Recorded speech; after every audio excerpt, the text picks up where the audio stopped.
Overseas now, and joining me now is Madeline Osburn, staff editor at the Federalist. Madeline, good morning. Good afternoon to where you are. Thanks so much for joining us. Let's talk about primary season, which is well and truly underway. I'm going to single out a few of the contenders for you to give us the latest, or what is the latest. Michael Bloomberg, do you think that he has got enough in him to make his way all the way through to the general election, let's say? Well, he certainly has enough money in him. We'll see. With Super Tuesday is less than 2 weeks away, and so far he hasn't been able to participate in any of our early primaries. His campaign strategy has actually been to wait for Super Tuesday, what we call where we have some of our biggest states voting, California, Texas being the two biggest. And those are really where he's hoping to make way into the race. I don't think that Democrats are fans of him. He is really just more of what we saw in 2016. He's more of a Hillary Clinton, and the party has definitely pushed further left, more progressive. There's definitely more support behind Bernie this time around. So I don't know if that's really what the base is really wanting. I think that's what the establishment is wanting, is a Bloomberg candidate, but not the base. Bernie Sanders, I mean, he is the front runner at the moment, but is the US ready to lurch to the left? That's a great. I mean, that's the $1 million question, right? It's kind of this. It's interesting because Bernie is a populist, right? Very similar to Trump. And so I actually see a lot of similarities between Bernie Sanders voters and Trump's voters. You know, they want economic shakeup. They want the establishment gone. They want it to be a party of the people. And so that's what a lot of the party wants, but I don't know if that's what DC wants, and if DC is ready for someone as far left as Bernie. It's the fight for the moderates, though, right? And doesn't this favour Pete Buttigieg and Amy Klobuchar as well?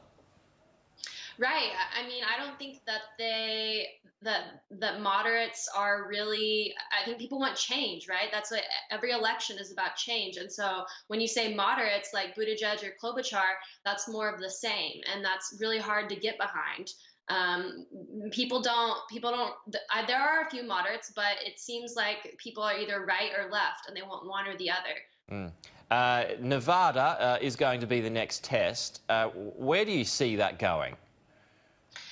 I see Biden doing better in Nevada than he did in the first two states. And I see Bloomberg maybe making his first splash there too.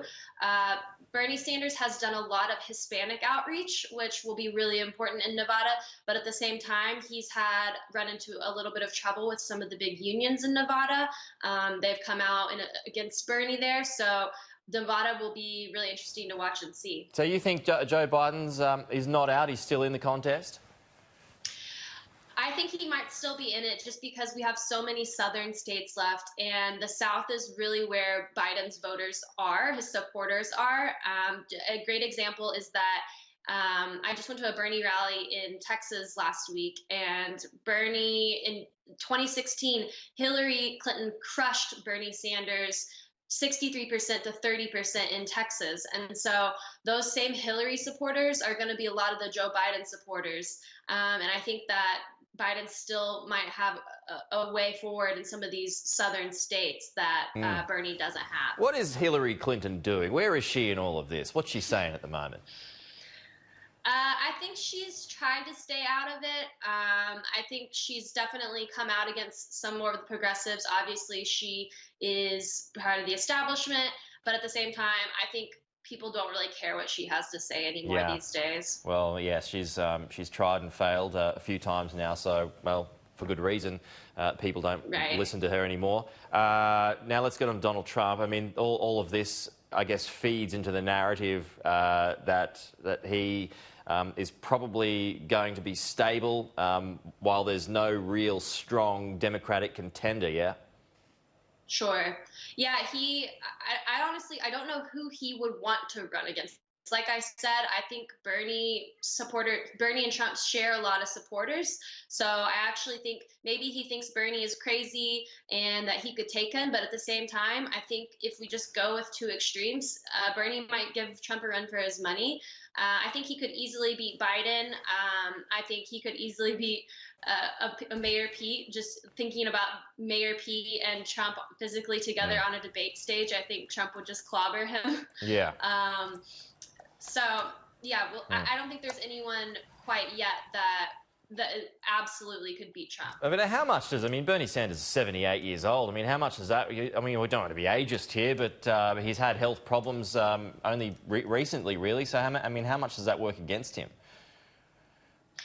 That's a great question, and I think that's one that the media doesn't really let us ask. They love to talk about Trump's age or Trump's mental health or physical health all the time, but when it comes to bringing up questioning Bernie or Biden's health, those aren't topics that the U.S. media is willing to broach. I think it's a great question. I think it's one worth asking. He seems to be, when I saw him in person, he seemed to be healthy and energetic and doing fine. But, at the same time, we never know what's going on. Yeah, I remember this worked against John McCain way back in 2008 against Barack Obama. They definitely used that line of attack against him. Anyway, thank you so much for your time this morning. Good to get your thoughts. We'll chat to you again soon. Thanks for joining us. Thank you so much.